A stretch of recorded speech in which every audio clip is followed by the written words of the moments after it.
Sunday, it's a triple header here on NBA TV, starting at 12:30 Eastern Time with pregame coverage. And it's the Cavaliers and the Nets, the Knicks in D.C., and the Jazz in Oakland to meet the Golden State Warriors. And let's hit on all three games. Cavaliers have won 3 in a row now with Kevin Love in the lineup, 4 in a row overall. Was it that simple? Is he the key? He's very key. It's LeBron James and Kevin Love now. That's the duo that is going to take this team wherever they wind up, how far they go in the playoffs. What Kevin Love does is he gives them much-needed rebounding. They were getting killed on the glass when Love was out. So he gets them 10 to 12 boards each night. He gives them flexibility. You can play Kevin Love at the 5 spot. You can play him at the 4 spot. And then depending on where he plays, then LeBron changes positions. It's a tough guard for other teams, particularly any teams that have big centers for, let's say, Embiid as an example, Henson from Milwaukee. If they want to guard Love at the 5 spot, they're constantly going to be out in that high middle pick and roll with Love not rolling, but stepping back behind the three-point line. Also in transition, big men are used to running to the front of the rim and play and protect the rim.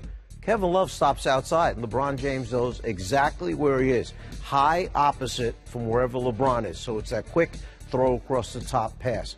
And Love is a very, very good passer. Let's keep that in mind. When they're sending LeBron down off those little baseline screens and slice cuts over the top, Love can hit him. You can't back off because he'll shoot and make it. And when they were in their normal rotation, the game always started for Cleveland with Love in the low post to try and post up his guy, get that N1 situation, a little jump hook down inside.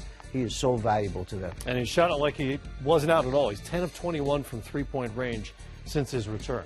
All right, the Knicks are in D.C. on Sunday, where the Wizards still getting by without John Wall, 14-10 since he left the lineup for knee surgery after the loss to Denver on Friday night. But there is good news from the Capitol. Wall had a full contact practice on Saturday. What changes when John Wall is finally back in that lineup? Everything. Look, he's a dynamic player. I think he's still the fastest guy in the league with the ball. He puts so much pressure on opposing defenses to not just get back, but to find shooters, because he is, I don't know why people still debate this, he is an outstanding passer. Yeah. He finds guys in the corner, he finds guys open, he finds guys running to the front of the rim, and he is, while not as good with Gortat in the screen and roll, he's still good with Gortat in the screen and roll. So everything changes for them. Now the question, and it's a fair question, is they've played very, I wouldn't say great without him, but they've shown that they can be effective without him. Right. What John is going to have to be able to do is trust the first pass. I think where John has trouble, or has had trouble with his teammates, is that he feels like he's got to create something for someone else. Whereas while he's been out, the ball creates the shot. The ball goes here, goes here, goes here, and then the open guy shoots. So if John will trust the first pass, 9 times out of 10 it's coming back to him anyway. Right. And now he's playing downhill, and he'll be able to either get to the rim or find somebody in the corner for a 3. So if he'll trust the first pass and move without the ball, they'll be fine. Of course, John Wall is not the only all-star point guard missing time these days, unfortunately. We learned more about Steph Curry's status on Saturday. Out west, the world champs finished their win Friday night without any of their all-stars on the floor. Steph Curry left that game with what we now know as a sprained left MCL. The Dubs confirmed the diagnosis. They say they will reevaluate him in 3 weeks' time. Could be out 3 to 6 weeks, which means likely into the postseason. Billy, at what point, with all of these injuries, do you start worrying about the defending champs? Well, you've got to worry, especially when you have Steph Curry, because 2016 he had the same injury, and he wasn't the same as D.A. said earlier. So I worry about that. I think Clay coming back, it's a broken bone. I don't worry about that as much. Durant will be back. Well, if I'm having Curry, I'm going to keep him out as long as possible, because you want him, you know you're going to go deeper in the playoffs. You want him as healthy as possible, so you keep him out. But I don't worry too much about them, because once you get in the playoffs, they have guys that will rise to the occasion.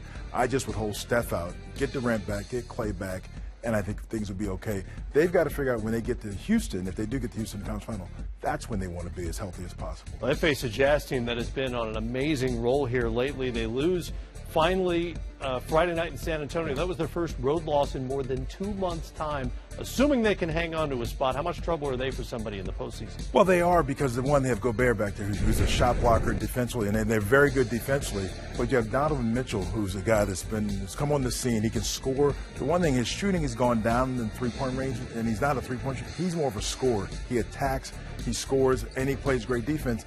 And Ricky Rubio has been reborn out there playing for Quinn Snyder. So I like this team. I think they play a lot of great defense, and they're giving up 100 points a game.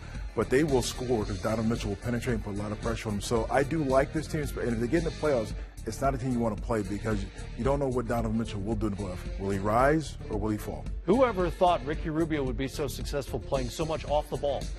Well, I think it was good for him because now he's a basketball player, but everybody wanted to put the ball in his hands and make him have to just find guys. And when he does that, I think he tries to be spectacular and make some turnovers. Now he's just spotting up. His shot's gotten better. Quinn's giving him confidence out there.